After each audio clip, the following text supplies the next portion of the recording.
교육을 위해서 온 동네가 나서야 한다는 아프리카 속담이 있습니다.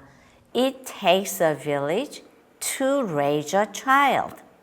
이 속담으로 힐러리 클린턴 퍼스트 레이디가 교육의 진보를 위해서 책을 썼었죠. 또 2016년 미국 대선에서는 미셸 오바마가 남편 버락 오바마 지지 연설에 이것을 인용해 유명하기도 합니다. 온 동네가 나서야 한다는 교육의 협업, 교육의 연대성을 강조한 이 속담이 신선하다고 느낀 이유는요. 어떤 한 사람이나 한 가정이나 혹은 한 기관이 아닌 모두가 다 함께 해야 한다는 협동의식, 즉 인간의 연대감을 강조했기 때문이죠. 청소년 자살이 큰 사회적 아픔인 이 시대에도 어느 한 개인, 어느 한 가정, 어느 한 기관이 아니라 공동체의 협동과 관심을 촉구하는 이 속담은 여전히 유효한 것 같습니다. 그런데 이것이 교육에서만 유효할까요? 교육 못지않게 자주 보도되는 기사가 있습니다. 미디어를 통해서 듣는 청소년이나 이름이나 연령을 알 수 없는 우리의 이웃, 그리고 사회적으로 이름이 잘 알려진 유명 인사들의 자살 소식입니다. 그 소식을 접할 때마다 우리는 안타깝고 슬픈 감정을 느낍니다. 왜 그렇게 결정하고 떠나야만 했을까? 혹시 그들의 아픔을 헤아려 주어서 그런 결정을 안 하도록 할 방법은 없었을까? 그런 생각을 하며 미안함과 당혹함과 자괴감을 느끼기도 합니다. 자연스럽고 평안한 죽음이 아닌 자살, 수이사이드는 라틴어 수이디움에서 온 것으로 의도적으로 자신의 목숨을 앗아가는 행위를 말합니다. 그런 시도를 하는 것은 명백하게 자기의 생명을 끝내고자 하는 자해입니다.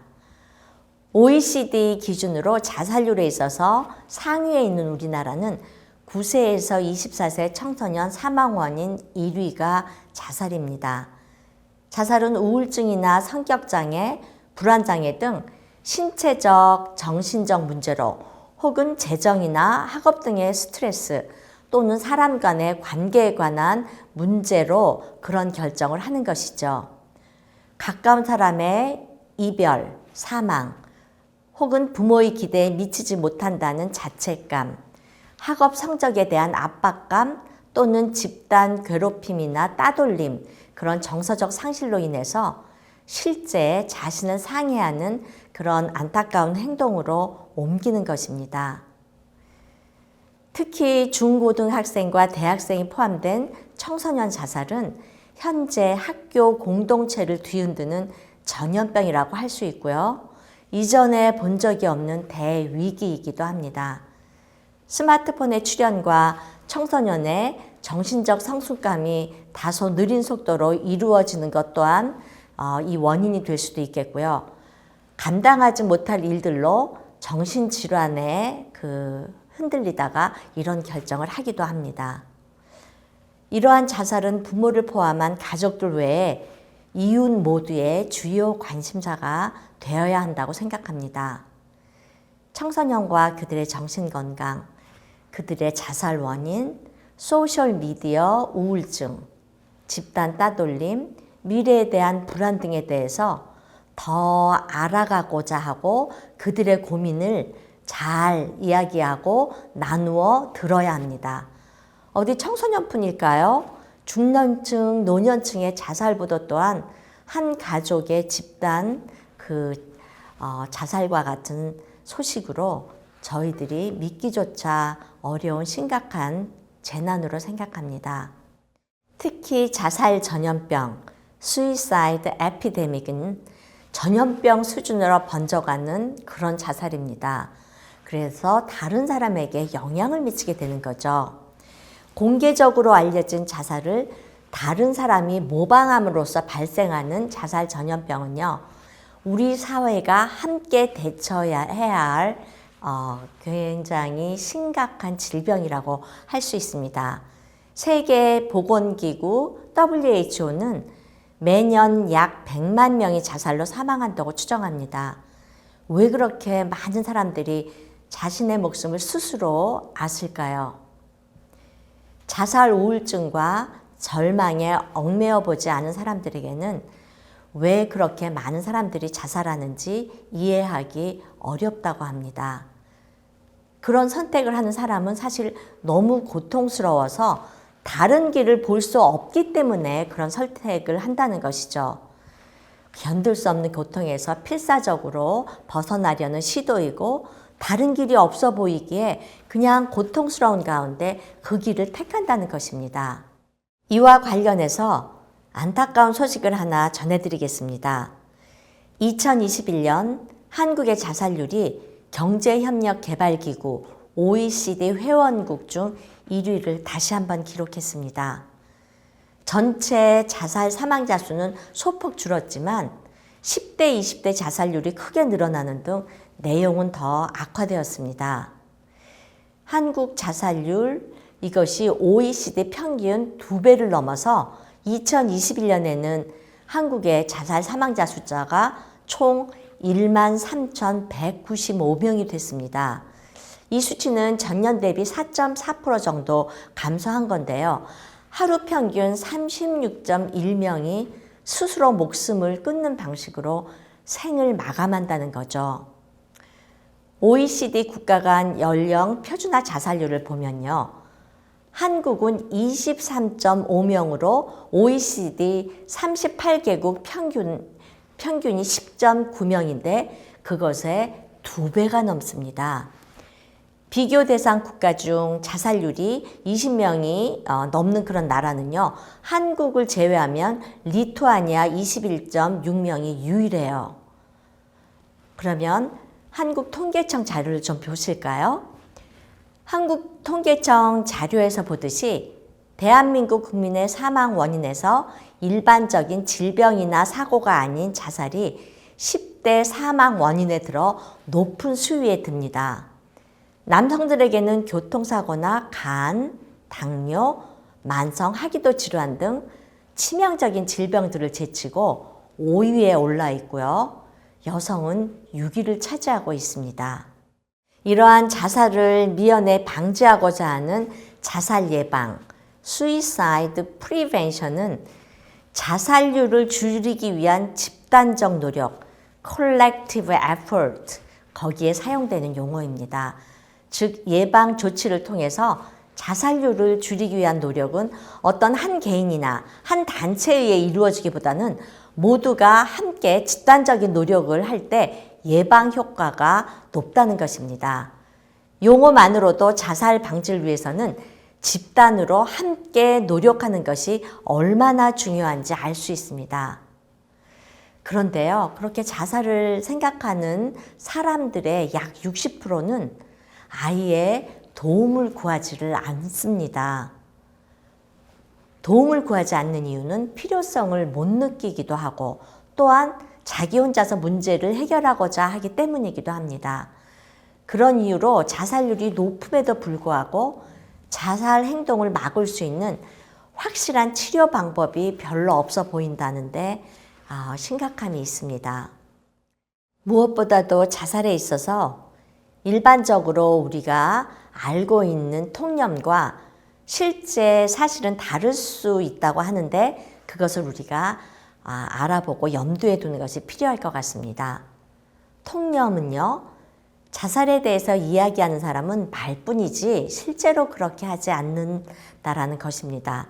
그런데 통념과 달리 사실은요, 자살을 시도하는 거의 모든 사람들이 단서나 경고를 표한다고 합니다. 죽음이나 자살에 대한 간접적인 언급조차 우리가 간과하지 않아야 되는 이유이죠. 아무렇게나 농담으로 말해도 아유, 그간 미안했어. 나는 내 삶의 출구가 보이지 않아. 이런 말을 한다는 것은 지금 자살 충동에 놓여 있고 그것에 대한 신호라는 것이죠. 또 하나의 통념은요. 자살을 시도하는 사람은 누구나 제정신이 아니고 미친 상태 같을 것이다 라고 생각하기 쉽습니다. 그런데 사실은 대부분 자살하는 사람의 경우에 정신병적이거나 또 심리적으로 어려움을 겪고 화를 내거나 슬픔에 잠기거나 우울하거나 절망은 하지만요. 그러나 그런 극심한 고통과 정서적 고통이 반드시 정신질환의 그 징후를 보이는 것도 아니고 또 겉모습이나 그 옆에서 볼 때 막 제정신이 아닌 그런 경우가 아니기도 하다는 거죠. 또 하나의 통념은 누군가 자살하기로 결심한다면 그들을 막을 수 없어 라는 것입니다. 그런데 사실은 막을 수 있다는 것입니다. 매우 심하게 우울한 사람조차도 죽음에 대해서 혼재된 감정을 가지고 있으며 살고 싶어 하는 마음과 죽고 싶어 하는 마음 사이에서 변화의 조짐이 왔다 갔다 있다는 거죠. 사실 죽음을 바라기보다는 이 고통이 멈췄으면 좋겠어 하는 것이고요. 또 삶을 끝내려는 충동이 영원히 계속되는 것이 아니라 왔다 갔다 하기 때문이라는 거죠. 이런 사실을 알면 우리가 적극적으로 예방하는 데 힘을 실을 수 있을 것 같습니다. 또 다른 통념은 자살로 죽는 사람들은 도움을 구하지 않는 사람들일 거야 라는 것입니다. 그런데 사실은요, 많은 사람들이 자살을 시도하기 전에 그 도움을 받으려고 한다는 것이죠. 물론 도움이 필요 없어 라고 생각하는 경우도 많지만 실제로 연구에 따르면 자살 피해자의 50% 이상이 사망 전 6개월 동안 의료 도움을 요청했었습니다. 또 다른 통념을 볼까요? 혹시 자살 얘기를 꺼내서 그런 얘기를 하면 누군가에게 혹시 그런 것 쪽으로 결정하려는 아이디어를 줄 수 있다라는 통념이 있는데요. 사실은 그렇지 않습니다. 그 자살에 대한 이야기를 자연스럽게 꺼냄으로써 다른 사람에게 자살할 생각을 주는 것이 아니고요. 오히려 그 반대입니다. 자살 충동에 대해서 솔직하게 이야기하도록 유도하면서 그러면서 그들의 속마음이나 고민이나 고통을 들어준다면 생명을 구할 수 있다는 거죠. 이렇게 일반적인 통념보다 실제 상황을 이해하고 주변에 관심과 노력을 기울여 살피는 것이 중요합니다. 더욱이 대화 가운데 어떤 자살의 단서가 되는 내용이 있다면 면밀히 살펴보고 도움을 주도록 해야 할 것입니다. 자신이 고통을 벗어나고자 자살하려는 충동을 느껴도 그 순간을 잘 넘길 수 있도록 조금이라도 붙잡아 둔다면 달라질 수 있다는 거죠. 자살하려는 많은 사람들이 자신의 삶을 끝내는 것에 대해서 깊은 갈등을 하며 도움을 기대하기 때문에 그들을 감싸 안고 어려움을 들어주고 대안을 제시해 준다면 자살을 생각했던 사람이 다른 선택을 할 수 있다는 거죠.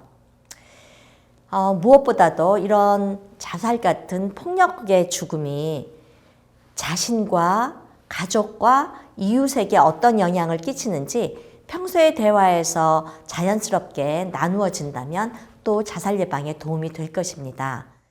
스콜라 철학을 대표하는 토마스 아퀴나스는 자살은 자신뿐만 아니라 자신이 살아가는 지역 사회 및 신에 대한 의무에 위배된다고 적극적으로 자살에 대해서 반대를 하였습니다.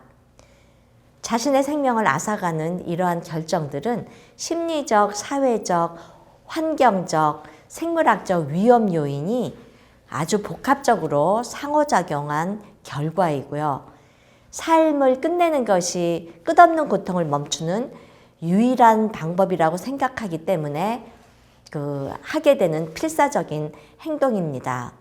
그러나 자살은 자신에게뿐만 아니라 남겨진 가족, 친지, 주위 사람들 그리고 자신이 속해 있던 지역사회에 씻을 수 없는 상처를 남기죠. 그래서 이런 일 이후에 남겨진 가족과 이웃의 비탄은 사실 이루 헤아릴 수조차도 없을 것입니다. 남은 삶의 매일매일이 고통의 심연인 것이죠. 그래서 평소에 이렇게 생명의 존귀함과 또 우리가 우리의 삶을 마무리하는 그런 죽음의 의미에 대해서 잘 나누어야 할 필요가 있습니다. 생명을 존귀하게 여김으로 자신의 생명을 스스로 빼앗을 수 없다는 인식을 평소에 가질 수 있도록 말이죠. 그리고 이런 폭력적인 죽음으로 삶을 마감하지 않아야 하는 것은 개인의 소중한 생명은 이것은 자기가 마음대로 할 수 있는 것이 아니라 귀중하고 소중한 무엇보다도 우리 모두에게 주어진 절대절명의 중요성이라는 것을 깨달아야 할 필요가 있습니다.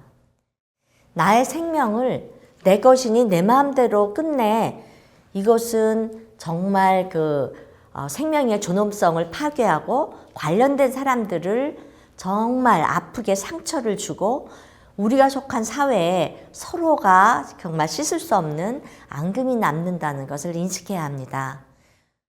무엇보다도 실질적인 이런 폭력적인 죽음에 대해 이해를 쌓을 수 있는 것은 뉴스나 아니면 인터넷을 통해서 어떤 교통사고 혹은 세계 곳곳에서 벌어지는 전쟁이나 사고로 인한 죽음 보도가 나올 때입니다.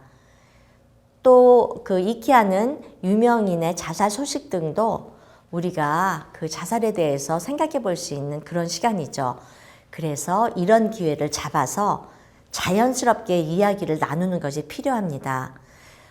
이런 인간의 존엄성이 얼마나 잘 지켜져야 되고 폭력적인 그런 스스로 삶을 마감하는 것 같은 일들은 있어서는 안 된다는 것을 은연중에 함께 나누는 것이죠.